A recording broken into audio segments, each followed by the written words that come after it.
What is up, you guys? Welcome back to Twink Revolution. I'm Sam. And I'm Gian. And we're here with Mila Ghorayeb, or as known on Twitter, at @sedcontra_. She's a socialist, secularist, political theorist in training, writer, and co-host of the new podcast, Unacceptable. Welcome, Mila. Hey, guys. So do you want to kind of explain your podcast and the deal with it? Yeah, sure. So I recently started this new podcast. I've been talking about it for a long time with a friend of mine. I've known him since we were like 5 years old, I think. And we used to just always debate with each other because we just had very different political views, but we kind of have similar ethical commitments, so to speak, like same frustrations with like neoliberal hegemony, stuff like that. But he's very religious, and I kind of dropped all that at a very young age. So we used to start off like debating about religion all the time, especially when I had that like youth Hitchens Dawkins phase, and he said he wanted to be the Catholic Richard Dawkins, which is really funny. What does that mean? Yeah. So he's kind of like we have different views, and we thought that would be an interesting premise for a podcast to see where we would overlap versus where like we kind of wanted to like lay out the dialectic almost in a sort of podcast form, like show two different kinds of sides, but with a similar kind of ethical commitment to fighting certain hegemonic ideals that we find to be kind of imposed on society in a harmful way. So it actually started because I got Twitter stormed. I criticized this really popular liberal feminist on Twitter. I don't know if they'll accuse me of being like an abuser or something. They listen to this for sure. But there was it was during that time when someone accused Bernie of sounding like their abusive dad. Oh. And I quote tweeted it being like, by the way, this is like the issue with liberal feminism. And everything blew up, and people were kind of misinterpreting what I was saying, and I kind of got annoyed.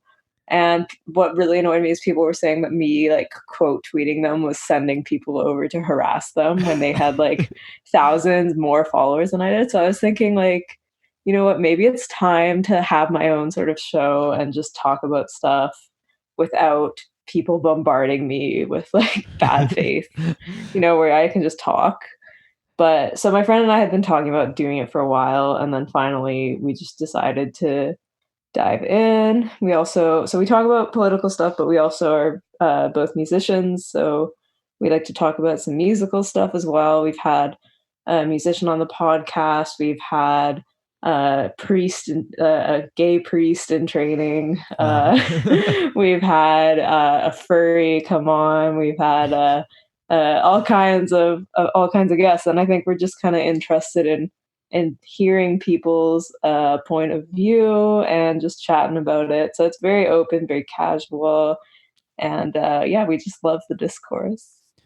So I've listened to a few episodes. It's really great. I mean, it's you've definitely I think like got a kind of unique format, as you say, sort of teasing out the dialectic. I'm curious what's the inspiration for the name Unacceptable? Yeah, so my co-host, he's very open about dealing with autism, and he was once trying to explain it to me and like how it felt, and he showed me this video from this show. I'm blanking now what the show is called, but there's a guy with a lemon head. Is the premise that the character has autism and is I think Netflix or Amazon tries to push this shit on me a lot. Oh yeah, no, I don't think that's the premise of the show. But there's a scene where like the lemon head walks in, Lemon Grab from Adventure Time. So there's a scene where he walks in. Okay, totally different premise. Screaming. He starts screaming about how the castle is in unacceptable condition, and he just starts yelling unacceptable. And so my co-host was saying like, yeah, like that's how things feel to me sometimes. And I was like, I totally get that, or when you like just look at the political world around you and you're kind of like, oh my God, everything's in unacceptable condition. So then we just kind of decided on that as a name. We had a few other ideas like Neckbeard and the Red. And then Avant Apologist, but ultimately we settled on that. And I think it fits pretty well. Most of the time, like we have grievances to air and talk about things that are in unacceptable conditions. So tends to work. So that's kind of like ties into my next question. I mean, we've crossed circles initially through like the libertarian sphere, and you're a socialist, and obviously most leftists can't get along with like other leftists. So like, how do you get along with like a bunch of people who most leftists won't even talk to because they're libertarians or anarchists or something? Yeah. So, I mean, I grew up in a very like conservative setting.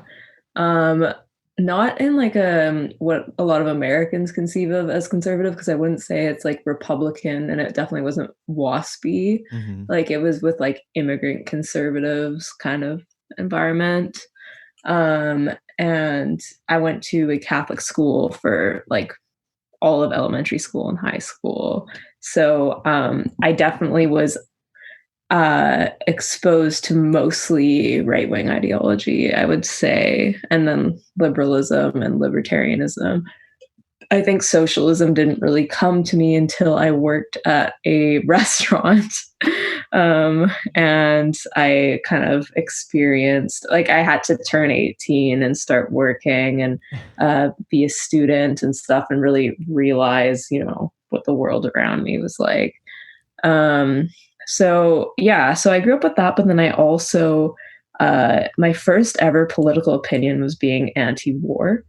And so my first ever political memory was the invasion of Iraq. So in my family, this is like very, I guess, typical Middle Eastern family thing where like Bush is the epitome of evil, right? Like it's not Trump, it's George Bush. So Bush is like a swear word in my house. It's funny. So, I'm distinctly not Middle Eastern, but similar introduction to sort of radical politics. So. Yeah, well, that's awesome. I mean, but what was interesting to me is that a lot of people that I grew up with, they were conservative economically and culturally in a lot of ways, but they were really anti-war. So then I was kind of introduced to libertarianism, like Ron Paul style, where he's like very anti-war, pro-immigration, but then like, economically conservative. So I kind of like grew up just kind of with that being the norm. So I guess the reason why I think I tolerate it, or I'm involved with a lot of different ideological perspectives. One is because I realized that like I think a mistake that a lot of leftists make, which seems like trivial almost, but most people aren't like socialists. Like even though it's becoming more popular now to say it, there's like the kind of Zoomer socialism. I would say that most people live with these like hegemonic neoliberal assumptions in everyday life. And so I think that it is important to talk to people who you might have some overlap with. So I guess what I learned growing up with my family is that like, we have a ton of like, say, disagreements on, social, cultural conservatism. Like they would have no idea what a twink is. That's how we like it. Yeah. I'm like, Mom and Dad, I'm on Twink Revolution. But but they're like very anti-war. Sorry, it's just reminded of your sort of the anti-war crossover is sort of a famous thing. There's this is Alexander Cockburn, who was Counterpunch and a sort of sincere socialist, famously sort of talked about his affection for antiwar.com, run by what's her name, Angela Keating, right? and saying like, yeah, no, look, we have so much agreement on war. We part ways on, child slavery, but Yeah, I think that is the thing is the kinds of, I think a lot of leftists go through a phase at least where they might not want to collaborate with people, and I kind of get that, especially like the college age leftist. It's kind of like, if you think this about this, then I don't want to involve you in my movement. But or if you don't think this, then you're not a real leftist or whatever, just all kinds of stuff like that. But I think that, when it comes to things like anti-war politics, this is like a very dire situation.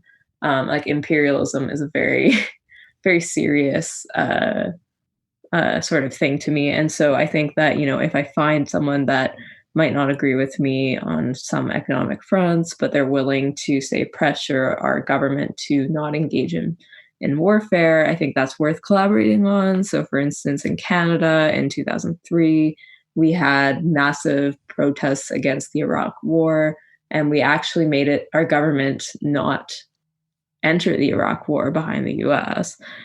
And I think that kind of was a result of collaboration. Now, like, I think at the same time, there's a lot of people who are more purist about these things and not willing to do so, to collaborate. There's the issue with, like, say, the Answer Coalition in the US. And I remember when they were protesting against war, for the no war in Iran issue, there were a lot of anarchists and I guess what we'd call rad libs who who were just kind of like, well, they're too communist, so we're not going to ally with them. And yeah, I don't know. I always just think about what's going to be effective and where can we find some common ground, and also maybe how can we move people and convert them, because a lot of times some people, they might share socialist beliefs or like have some assumptions that might move them towards socialism in the future. So as long as they're respectful, then I think they're worth engaging. So, I mean, do you find when you're sort of talking to self-described leftists, or at least I guess I've observed an effect, which is like people can maintain a certain cognitive dissonance between sort of a domestic concern for the working class and then a kind of vulgar anti-imperialism that ends up just being kind of batshit insane. Do you ever find this sort of a contradiction there, where there's a sort of like I think we were talking to Amy Therese. She was talking about like how people will end up kind of denouncing the bourgeoisie of the US, say, but then in the same breath, just praising like uncritically the Chinese bourgeoisie. Have you sort of run into this? Yeah, I definitely see it. So I actually have an article about this, which I can send over later. But in the bio. Yeah. So one thing that I think is really important for us to think about first is what can we have an impact on? So I'm a citizen of Canada and of Lebanon, but their government is so useless, it's not even worth trying to do anything. But yeah, so I'm a citizen of Canada, and so my thought is, what can I do right now to improve the situation? So in Canada, there's a government that is, at least in theory, accountable to me. So I can use my sort of position, contact my representatives, or like I said, the Iraq War protests in 2003, and use my position to advocate for, say, working class interests in that respect. So, for instance, war, if we were to wage war against Iran, which we are doing in a sense through economic sanctions, that is impacting the working class far more than than the bourgeoisie of Iran. These sanctions are not hurting people who already have unlimited access to resources. So on the flip side, if I were to go tweet against, say, the Iranian government or the Chinese government or what have you, maybe that would, signal my condemnation for bourgeoisie in other countries. But in terms of what I can impact, it's not really going to do much, I don't think. I don't think it's going to get to them. I don't think it's going to, I guess some will make the argument for intervention, where they'll say, okay, well, we should, say, arm certain troops in these countries to overthrow these governments and so forth. But again, I think that is also the most destructive to the working classes of these countries, not to these ruling classes. Because when you essentially destroy, in Iraq, the economy, for instance, was just completely destroyed. They applied neoliberal shock therapy. They dismantled the Iraqi army and empowered terrorists that are essentially hunting down the most marginalized groups in Iraq, like the Yazidis and the Christians. So I don't think that, putting our intervention or advocating to intervene in these countries on behalf of the working class is actually going to effectively advocate for them. Now, I think that at the same time, obviously, it's silly when there's anti-imperialists that are being like, Z can do nothing wrong, or in Iran, I don't think we should be, necessarily praising theocratic governments. As a secularist, that's not very appealing to me. But I also think, where can I best allocate my energies? So I think also, unfortunately, that the Twitter era has kind of incentivized us to give performative condemnations of governments. So it's kind of like you have to denounce Iran, you have to denounce China, you have to, and to me, it's just like, sure, you can denounce them, but that's not really going to empower. I don't know. Maybe I'm wrong. I just don't think my energy is best allocated in that respect. But I would agree. And I haven't listened to the most recent one with Amy. I love how you guys have on, now you have two Lebanese leftist women. Yeah, it's the only acceptable leftist to us. Yeah. That's perfect. I love it. And Amy's very intelligent. And you're canceled for saying that on air now. Oh, sorry. Yeah, I forgot. She's bad and worthy of our denunciation. Marxist women are definitely not allowed to be on Twitter, I don't think. But yeah, I think that obviously I don't think it's helpful either to kind of erase the facts and deny when these other governments do bad things. I just think, where is our, we're sanctioning Iran right now. We're not on their side. If my government was siding with, so for instance, Saudi Arabia, can I influence Saudi government? Absolutely not. And, if anything, Saudis, they're kidnapping the Lebanese government. But we sell weapons to Saudi Arabia. So in that respect, it would make sense to kind of condemn them and tell my government, okay, you should stop selling weapons to them because that's perpetuating a genocide in Yemen. So on the other, the other side of the political spectrum from the sort of nascent and tiny but loud left, online left, is somebody like Joe Biden, right? Who I know you had some thoughts on his press release, which was the sort of like, well, Israeli annexation is bad and could threaten peace. But what is the line? We also shouldn't let Palestinians off the hook. Yeah, that was a lot. And Israel's another great example of a government that we support materially and ideologically. So that would also, be a state that we'd want to pressure our governments to stop supporting. but I highly doubt that would happen. So your principle there is about like kind of the leverage we might apply, not so much about the purity test one could apply to in the best of all possible worlds what government might be operating in, say, Iran or China or in the US. Yeah, well, exactly. I just think a lot of leftists right now are mistakenly concerned with being seen as good people rather than like trying to just impact meaningful or make meaningful change. And so, it's like this leftist is canceled unless they condemn this, and this. Yeah. And I think that's a procedure that we should reject.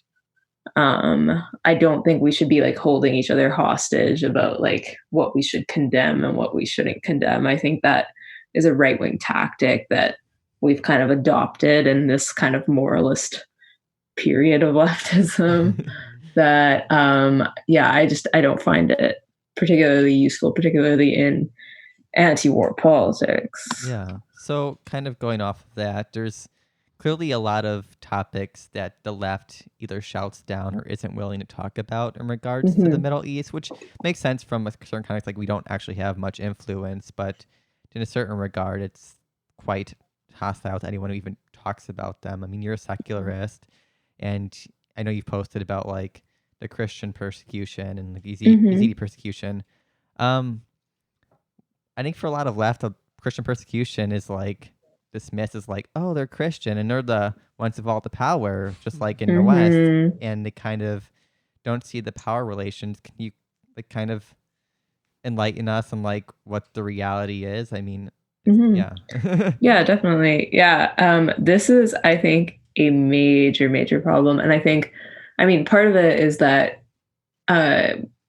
Canada, the US, these Western countries, they don't really know a lot about the Middle East. They only know what they see through largely liberal media.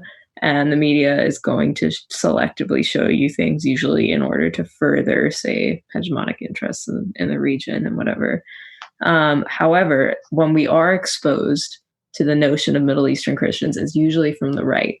It's usually, people cynically saying things like trying to use it to portray a sort of Muslim versus Christian battle and co-opt Middle Eastern Christians as their own. And even in some cases, they try to use the oppression of Christians in the Middle East to say that Christians all over the world are oppressed.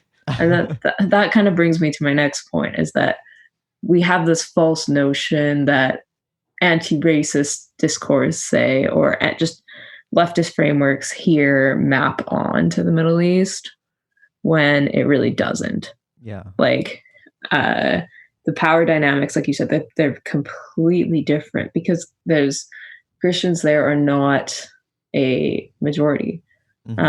Whereas, U.S. society, a lot of its early legal framework was very influenced by Christianity. Most Americans would be uncomfortable voting for someone that's not a Christian. I mean, you guys almost had it with Bernie, but yeah, that was very sad. But it's very different. Whereas there, it's kind of, and I mean, there's some exceptions. So like Lebanon has a bit of a higher Christian demographic, and so the president has to be a Christian. And there's not the same kind of dynamic. But in places like Iraq, Syria, Egypt, where my grandmother's from, and she was a Christian in Egypt, these dynamics are completely different. And I don't think the left knows how to talk about it because their language of oppression is very over-universalized. Wait, I'm confused. Are you telling me? I mean, the Saudi royal family are POCs.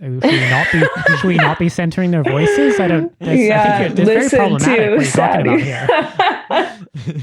Yeah, no, and that's exactly the issue. And I think you see this co-opted in a lot of liberal Muslim discourse as well, where you have these ultra wealthy expats who are Sunni Muslims, who are, taking the lead on speaking about issues in, like, say, Syria, where they'll talk about, like, they'll try to apply Islamophobia framework to places like Syria while Christians there are being murdered by these Islamist militants.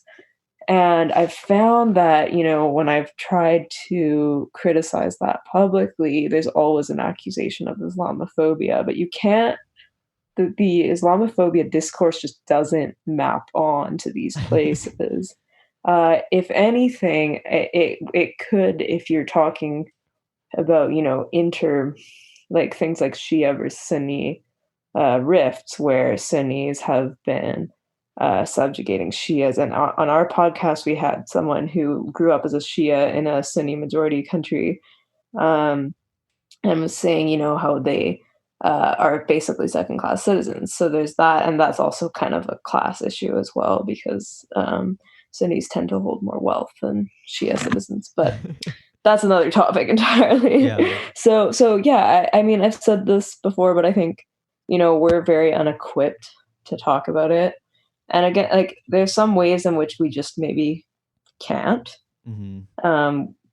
There's some ways in which we can't impact any sort of change, but I mean, there are some very obvious ways in which we can. So the U.S. gave $1 billion. They spent $1 billion training and funding an Al Qaeda affiliate, which terrorized Christians in Syria. So that's a way that we can have an honest conversation about Christian persecution in the Middle East and say, okay, look, like, we shouldn't be afraid to talk about, not only say, okay, our government's funding people that are killing Christians, but they're funding people that have very extreme interpretation of a religious sort of doctrine that, yes, maybe people in the US who practice it face discrimination for, but in this country, it's not the same as that. You can't apply the same framework. Yeah. There is a very different sort of development. It makes a big difference whether you're a minority or not. And I think also there's been a conflation of Muslim and Arab, which is not good, because then obviously Christians are erased from the discourse as well. Yeah, in that respect. I think another thing people forget is that, at least from from what I know, is a lot of the Christians aren't just like, oh, they chose to be Christian, but they're all Arabs. It's tied to a lot of different ethnic minorities in the region, which I don't think most leftists or Westerners fully recognize.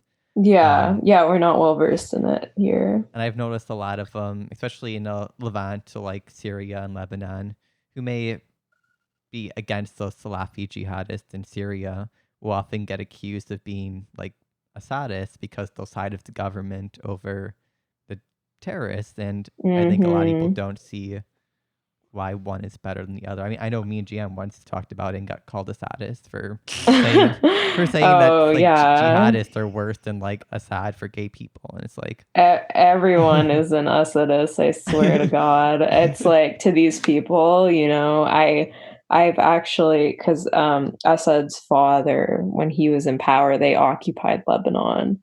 And I mean, my family actually fought them. They lived on the Syrian border, and they fought Hafiz Assad's occupation.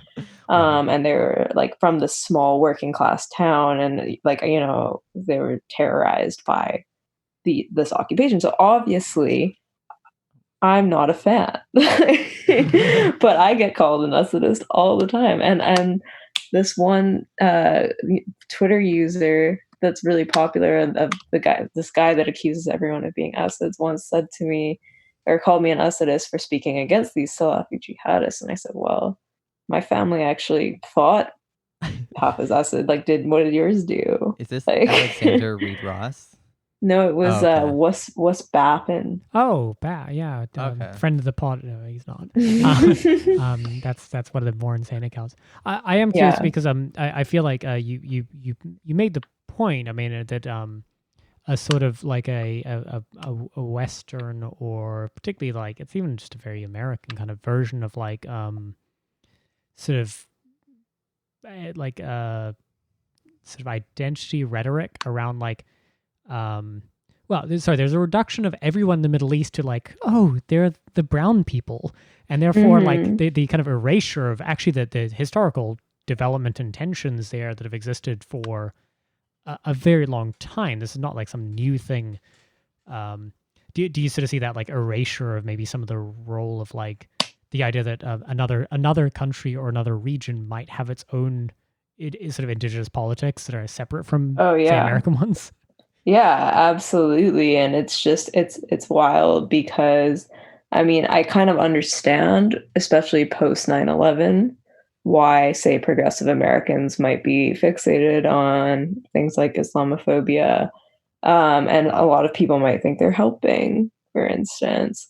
And, some people are framing the the attack on Idlib as a sort of like Islamophobic thing. But I mean, if you look into, and I think people are afraid to say this as well, is that I think if you look at Idlib, it is essentially a, a nightmare. You have like there's signs condemning democracy, condemning Christianity. Women have to cover up, wear all black. Things like music is banned there. It's a completely jihadist controlled town, and we don't really have the language to speak about that without sounding like those nutty right wingers that use like war on terror language almost. But I think, we don't need to be afraid of that. We just kind of have to dive in, maybe. I don't know. I don't know what this solution is, but I think, something has to be, we can't just keep turning a blind eye to that in fear of being labeled Assadist or Islamophobic or whatever by these freaks. Yeah. I think another aspect as well is like a lot of the ex-Muslims and people who are secularists or atheists, like the new atheists are not cool in the left anymore. To mention like Christopher Hitchens or anyone, it's just completely taboo. Like, why do you think these voices, who aren't all like right wing or anything like that, are completely uncool or silenced in the leftist Western discourse? Yeah, they haven't really kept up with the like leftist aesthetic of now, I think. I feel like I'm gonna get canceled for this, but I really like Christopher Hitchens. I think he is very misunderstood in a lot of ways. I don't agree with him on everything, obviously. But I think he was important for the time that he was in. If you watch his interviews on Fox with Hannity, a lot of these debates now, they're a bit outdated. But if you watch his interviews about like, there's a brilliant interview about like Jerry Falwell, for instance, or he wrote a book about Palestine with Edward Said that was really good as well. If you look into stuff like that, you can see the kind of purpose of his time, and they're not all the same. I mean, there's some like Sam Harris who I don't find compelling at all. But there's some who I think are fine, and I don't think that we need to sort of dismiss people as like, dismiss their entire being because of some things that they've said. We can say, okay, here's some good things they've said, here's a function that they've served, that's fine. Here's some things they said that are wrong. Like, we don't need to get so worked up over these things. Especially, with I think some people forget if you live in somewhere that's like very liberal, like New York or California, maybe some places in California or Vancouver even, or Montreal, where I had lived previously, I think we tend to forget the influence that these like religious fanatics are sort of exercising on everybody. And yeah, I don't know. I just think that like when you think about that, it kind of makes sense to have these people in the culture, even if some of them are cringe. Well, I think that's a really good point. Is that if you have a sort of a left wing project that is really centered around a very sort of like liberal bourgeois kind of set of aesthetics, you won't actually run into a lot of people who are very deeply and sincerely religious in a way that like impinges upon your life very often. So the whole idea you can sort of roll your eyes dramatically at the new atheists who went on to do, yes, a bunch of cringe things. But at the time, we're kind of in a conversation with a bunch of people who came off as much less reasonable. Yeah. Right. I mean, it's kind of it seems kind of sad that we've sort of expunged that from the culture as a historically contingent conversation that was going on, and we're like, gee, they just said a bunch of things that sound really horrible now. You're like, well, of course they did, but did you listen to what the other people were saying? I mean, at the time, things like gay marriage were at, they were considered high stakes. Now it's like everyone rolls their eyes like, oh God, that's a long ago fight. What are you talking about? Yeah, but yeah, these guys, they were in their prime quite a while ago. I think maybe now their time has come. I think it also really depends on which new atheist we're thinking of as well. But I think also they can be cathartic for a lot of alienated people. I know, like for me, growing up, I went to Catholic school. My parents are different religions, and I was exposed to this idea of religious conflict very early. For me, it was very cathartic to discover the new atheists and be like, wow, I don't have to believe in this stuff anymore. That's pretty cool. And so I totally I empathize with people that might still find a sort of catharsis with these kind of figureheads. There's some again that I think are too cringe for me, like the Bill Maher, like the very liberal, Neural. But I think cringe on television. he televised cringe. But I do think Hitchens had some. I recently watched him debate the objectivists, like the Ayn Randians, and that was nice. Very pleasant. So yeah, I mean, like I said, you take what you like, and you don't need to. Not everything needs to be in a moral evaluation of a person's entire being. I mean, in school, I use Aristotle, and he was kind of a piece of shit. But it's like I remember the Hitchens are objectivism. What's it? Who here honestly believes that the problem with humanity is that they're not selfish enough. Yeah. It's such. I mean, come on, that's a banger of a line. Yeah, exactly. And so people will serve a function in the culture, and that's why when people get mad at Twitter personalities too, it's like everyone can serve a function. You don't need to agree with everybody all the time. It's gonna be okay. Like, have a drink. Yeah. Kind of switching subjects. I mean, we're twink revolution, so we need at least some gayness. Middle East politics, it seems the new trend, instead of like feminism for intervention, it's now pink washing and saving the gays. You've been to Lebanon, I believe I've seen on Twitter. I mean, what's your experience with the LGBT issues, at least where you've been, and your experience of like family and stuff in the country with LGBT issues? Yeah, so there's certain things that I cannot be open about publicly, unfortunately, but No worries. So I mean, Lebanon, I don't think is very representative of every Middle Eastern country when it comes to social progressivism. There is a stereotype in the Middle East that like Lebanese guys are the gayest.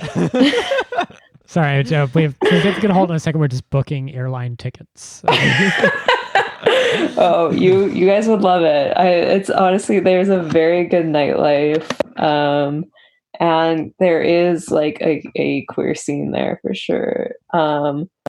I still think it's not like, you still kind of have to be careful. I know that in like my family, they're not super open about it, but yeah, it's definitely like, it's not Egypt or Saudi or anything like that. It's safer for sure, and like I said, very good nightlife, and you know whatever, that all that is good.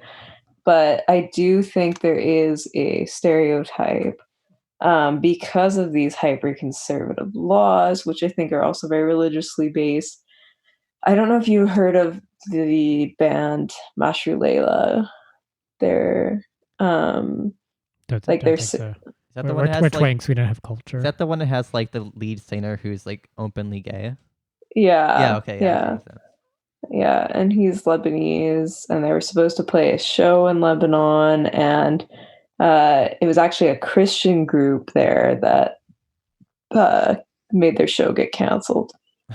Oh, Which, yeah, I know, you expect it to be or at least culturally, people expect it to be the Muslims there, which is funny because then in the US, obviously, the sort of anti-gay vibes typically come from Christians. But yeah, so I mean, there's still obviously some struggles there. I know in some countries they're outright banned from playing in, which is just outrageous. Obviously, there is a long way to go. With pinkwashing, what's weird to me about that is that it's typically used to punish the people that it purports to protect. So it's not really like, the issue with it isn't saying, I mean, I don't think we should shy away from saying it is not safe for LGBT people in most of the Middle East. I think that's a fact. But I think, the issue with pinkwashing is you have these issues like, people are saying, oh, well, like Palestine, the Palestinian government's homophobic, so like therefore they deserve occupation and stuff like that. But like, it's just a very logically incoherent thing, and also kind of a morally bankrupt argument. So I sort of wonder always. I mean, there seems to be a sort of strange like people have a memory block that starts in about 2015, just in terms of like the social progress in the U.S., right? Whereby if you were to cast your mind back to the time when the new atheists felt fresh and edgy, say 2003, you would you'd find in the U.S. Very regional differences, like if Texas and many other states, I think about 15 other states, had sodomy laws on the books and were still criminally prosecuting people. Your safety for being a flaming homo in rural America versus, say, a city, all very different. And I sort of wonder whether some of these social forces are similar and people are just sort of erasing the whole thing to like, well, I can't find it on the map, therefore it's they love to throw gays off roofs or whatever. Whereas like, turns out, I'm sure cities are different than the countryside, and definitely, yeah, it's a flattening, right? So something that I find entertaining about this, and it kind of ties back to this anti-imperialist argument I was talking about before, is, the people who are, say, throwing gay people off roofs in the Middle East are the people that our governments are giving money to and giving weapons to. It's outrageous. I mean, if you look at most secular movements in the Middle East, we're constantly trying to undermine them in favor of these religious fanatics. And I don't think it's because we love religious fanatics over there. I think it's just that the religious fanatics are opportunists, and they will take Western support while trying to be like, haha, we're anti-imperialist. We hate the West, while taking their money and their weapons. So, I mean, like al-Nusra, which I mentioned before, that was funded by the US, they were one of the most violently homophobic groups in the Middle East, and yet we give money and weapons to these groups, and then we say, oh my God, we're so much more like morally superior to these savages who hate homos. And I'm like, well, stop giving them money. I think they're bad too. Don't worry. But yeah, so there's there's that problem as well. I think obviously I would rather, be openly queer in the States than in, I guess I don't know which part of I've only been to like California and Seattle, so I don't know. Well, maybe I would. we'll gay bash you if you see we don't like your kind around here. Yeah, but I mean, I think like that's kind of now it's kind of trendy to. There was a really excellent piece in Jadalia by Maya Mikdashi, I think was her name, and she wrote about homo nationalism and Hillary Clinton in the Middle East.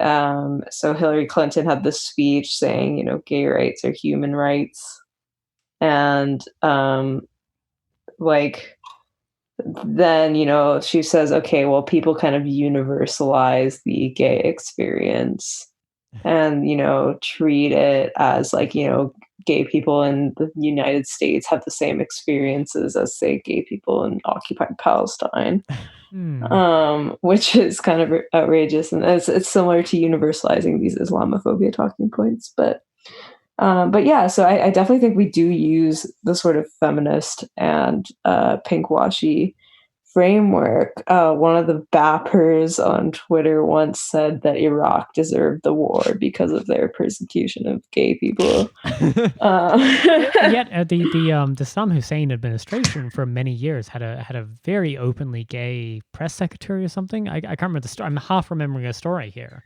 Oh, that I don't even know. Shit. Well, yeah, I don't remember, but but certainly the idea that well, maybe the class might be an interesting thing to talk about, whereby if you find yourself in part of the political elite in, say, Iraq, or in fact in the US, your concerns around LGBT issues and what that actually means to you are very different. I mean, Peter Thiel can talk at the Republican National Convention and be like, I'm a gay man, and this shit doesn't mean anything to me.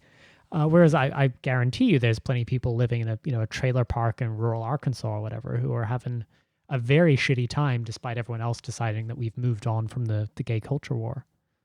Oh, absolutely. And I mean, this is kind of what I was thinking of before when I was saying, sanctions or warfare, they're going to impact the working class of these countries far more than the bourgeois there. And I think similarly, homophobia or any of these kinds of things, they're also going to impact the different classes in different ways. I mean, if you talk about Israel as the prime land of gay rights in the Middle East, sure, gay Israelis in Tel Aviv might be having a good time. And yes, we'll see you at Pride next year. But I mean, gay Palestinians, meanwhile, especially the ones who are economically desperate, are being, economically held under duress, and they're threatening to out them to their families, and being a gay Palestinian is not this in Israel is not going to be the same as being a gay Israeli.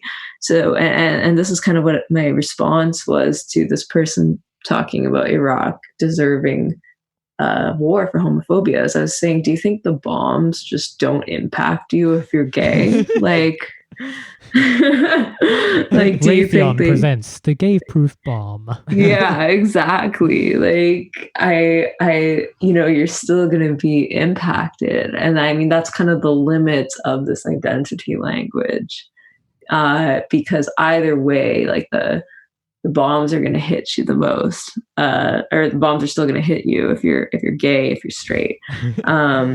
If you are of the upper class, yeah, maybe you're not going to be as impacted. But other than that, it's it's not going to look pretty. So in terms of being, you know, a left-wing woman online, yeah, that's fun. Yeah, exactly. I bet you're having a good time with that. I'm sure Amy talked about that a lot too. So no, she's good at just giving it better than she gets, I think.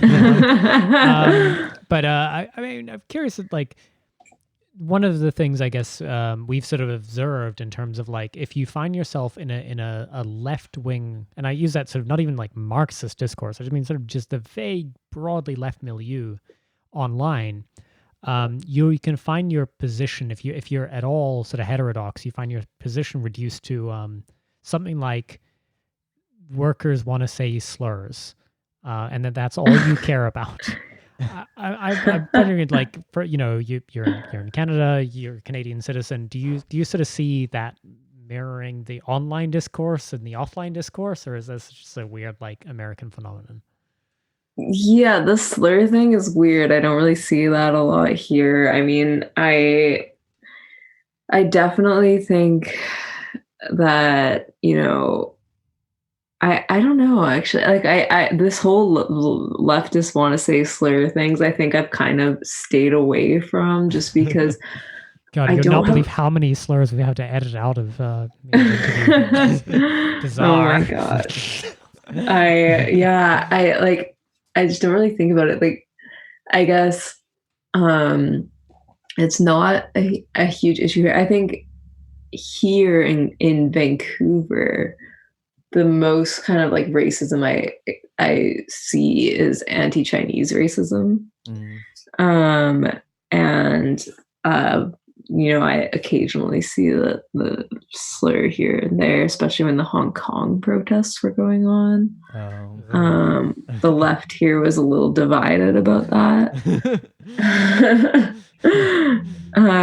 But yeah, I don't know. I don't really I just never know what to say. And I think, you know, the working class is very diverse in its own right. I think, you know, the liberal establishment, like the Clintonites and whatever, they want you to think that the working class is all these just like angry, hateful white people, and they're like all this, they have all the diversity and whatever. But, you know, in Canada and the US, a lot of the working class is racialized. They're laborers, and say like they do housework, they do all kinds of the most difficult jobs in the service industry, for instance. And so it is a very diverse group of people. It's not, I think there's kind of a dichotomy being created by these like liberal establishment members, especially in Canada, where we had our liberal prime minister kind of position himself as the champion of POCs until his like blackface photo came out. I mean, he cares so much about diversity that he's willing to style himself as a person of color. And his like times. Indigenous tattoos. I mean, that's another thing I see more of in Canada than the US, is like there's more Indigenous politics is a little bit more pronounced here, I think, than in the US. From what I've seen. I think the genocide here kind of worked mostly. Sadly. It's a little grim when you think about it, but yeah, it's But yeah, and so I mean, the working class here is largely Indigenous as well, and I think, like, you know, that kind of bleeds into our politics a lot, and it's something that liberals try to pay lip service to. I don't know if they do a very good job, but I'd argue they do a disservice, right, by sort of at least I would draw the opposition, or the actual conflict going on is between those who are saying that like we actually just can't police the working class, in terms of like the working class is as you say, right, incredibly diverse, and comes from all sorts of different places and does all sorts of different things, and to simply apply a sort of like a you know, the policing of the bosses to them in terms of language, which would not be acceptable in your your all-white social club or whatever. Yeah, exactly. And they have their like token sort of like this liberal class, they have their token sort of POCs, so to speak. Oh yeah, no, for sure. They're but Warrens. Yeah. Oh yeah. Well, that's Elizabeth Warren. That's, oh god. See, that's what I was going to say. Is I know a lot of Canadians here, especially in British Columbia. Some of my friends and I, like, we were very anti-Warren from the beginning, and a lot of Americans just didn't get it, and they thought we were being anti-woman and whatever other shit they come up with. How dare you? Yeah, I definitely hate women. That's going to be taken out of context. Let's agree. Here, we'll agree. I also hate women. There you go. Same. At least you're in the same boat. I'm Spartacus. No, but I think, like a friend and I, we both grew up learning a lot about Indigenous politics, and just saying how disgraceful it is for Elizabeth Warren to be taken seriously after that whole that whole Indigenous debacle just showed how much integrity she lacked. And I had to say to one of my friends who studies Indigenous politics, was called a misogynist for speaking out against Elizabeth Warren. I'd say, like, you know what, maybe it's just that we're more immersed in the struggles of, say, the Indigenous working class in BC. But this is just like, it's just so, like, to us, it's just so unpalatable, and it has nothing to do with her sex or her whatever else. Well, I mean, given she came third in her own home state, I feel like it is. It's my only cause for optimism is that she is deeply unpopular among people of many political stripes. But I feel like maybe it's just her attempts at repairing the damage by calling Justin Trudeau and sort of apologizing about to a person of color, and talking about how terrible it is to pretend to be a different race, and how she understands how she can do better now. Maybe that it left people cold, apparently. Yeah, it's just, I don't know, that is so unappealing to me, to like pretend that what you're not and whatever. And I mean, I kind of see this, I think partially like our culture has incentivized that by being like, the best liberal or leftist you can be is if you're like the most victimized.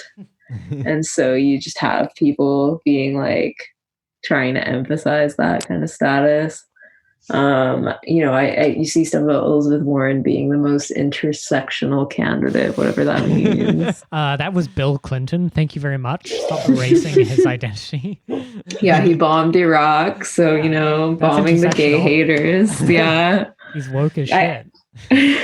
I heard there was a bomb actually developed by the U.S. called the gay bomb.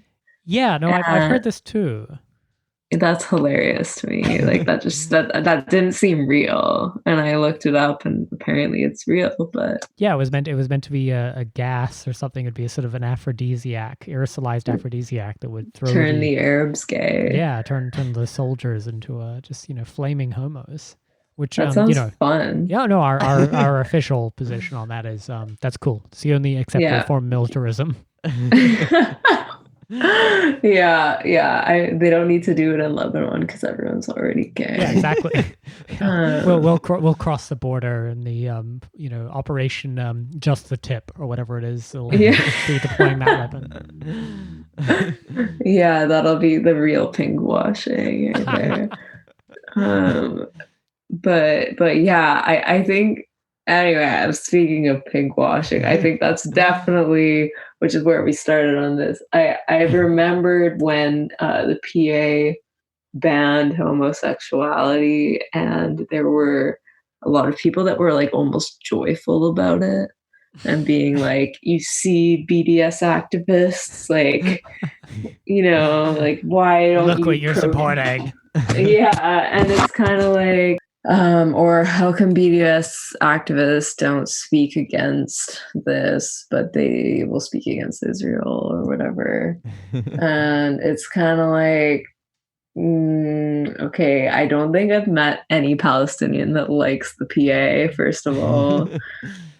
They're like one of the most unpopular groups. And that's another thing is like a lot of times when you talk about Middle East politics, the sort of cudgel used is about these horrible governments. But if you meet Middle Eastern people, there's nothing more that they like. There's nothing that they like doing more than. Sorry, I've had too many White Claws. I'm like, there's nothing. That is the only correct way to be on Twink Revolution. Yeah, exactly. So there's nothing they like more than talking shit about their governments. Like it's it's not like living in a country is a normative endorsement. But the American well-heeled PMC will relate to that to the extent that they are the ones who will performatively apologize, when they take their twice a year trip to Europe, will apologize performatively for Trump or whatever and be like, oh, not my president. But the idea that sort of those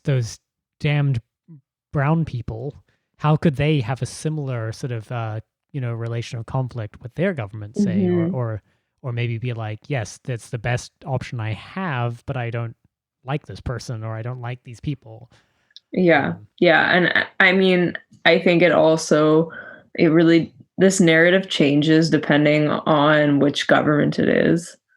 So like when it's Iran or China, you see the sort of discourse where it's like, okay, well, we support the Chinese people or the Hong Kong people or the Iranian people against their government. We know they're not their government. But then when it comes to Palestine, it's like, oh, the PA, who everyone hates, did this. I guess Palestine needs to be occupied forever, kind of thing. Yeah, voting for Hamas, the only unforgivable crime. Oh, yeah, Hamas. Yeah, and I mean, that's another example of what I was saying before. It's like an Islamist group that was backed by the US and Israel to placate secularists. It's such a pattern that just keeps going on and on and on. And it's very...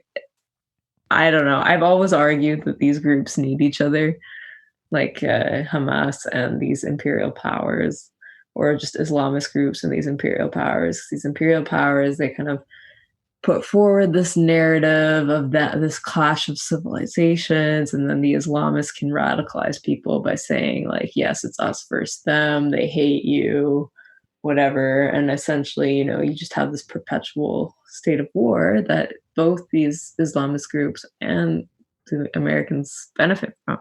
Well, I mean, I'm glad you mentioned that because it's a good segue into our we're announcing our post-COVID lockdown. We're holding the first Twink Revolution circuit party in Gaza, and everyone's invited. Perfect. It's our sponsors are the State Department and the IDF. No, the IDF. Yeah. Amazing. Yeah, it'll be so much fun. Everyone has to come. It's gonna be lit. Yeah, and then we'll head over to Lebanon.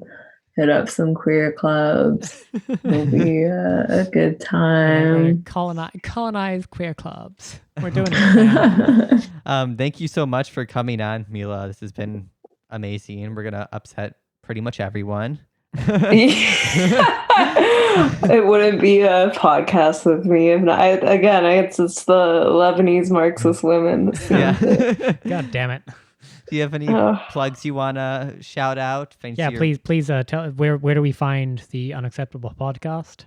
Oh yeah, so we're on I think every sort of regular podcast platform and on Patreon, patreon.com/unacceptablepodcast. We'll get that. We're fairly thanks. We're fairly new. I've also been writing for Passage magazine. It's a Canadian leftist publication. And I just generally recommend checking out Passage. It's some good leftist content.